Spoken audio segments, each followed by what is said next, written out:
Good Sunday morning, John North here with you. Inside Tennessee, this is our final block with Dr. Richard Briggs, the state senator from Knoxville. Susan, you had a question. I did. Last week we also talked about $26 billion in needs for transportation. That's phenomenal, and it's apparently things that we need today.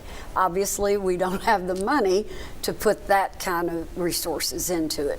Where are we on that? I know we passed a Transportation Act a couple of years ago and it got more taxes for that. Talk about that a little bit, and where are we, and what do you expect to see happen in this session? First, I'd like to clarify really what happened. This was actually back in 2017 when we increased the gas tax, and the way that was sold to the legislature, which was accurate. We had 914 projects that the bridges were deteriorating. They needed to be fixed. We had roads that needed to be fixed, and that increase in the gas tax was for maintaining the roads. And anytime you're talking about transportation, particularly our roads, there's two parts to that. One is new construction, and then is maintaining what you have, and they're both very expensive.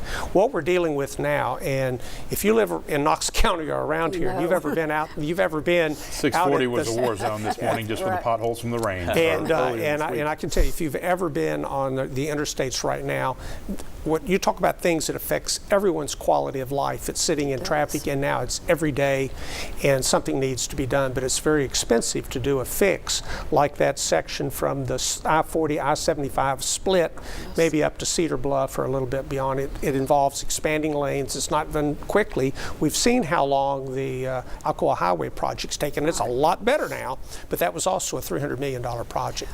And what Governor Lee is talking about, rather than, we're a no bond state for our roads, and we pay as you go. As we collect the gas tax, we use that money for our roads and transportation.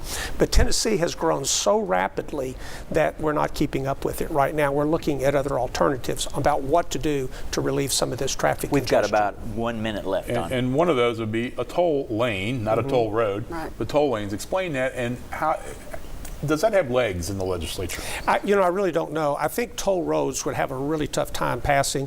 What an express lane is, they have those in Atlanta, they have those up in D.C., and actually across the Golden Gate Bridge, is when you get in that lane, they actually take a picture of your license plate and send you a bill. They have different ways where you can pay in advance, and it doesn't cost as much. RF tags you can hang from your You mirror, have right? tags. There's different ways that you can determine that. But then you have a choice. Do you want to use the express lane, or do you want to, but you're going to have to pay, or do you want to sit in traffic?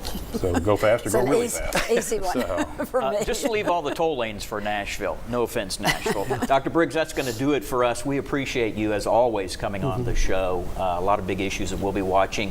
We are going to take a break. We'll be back with a little bit of political talk.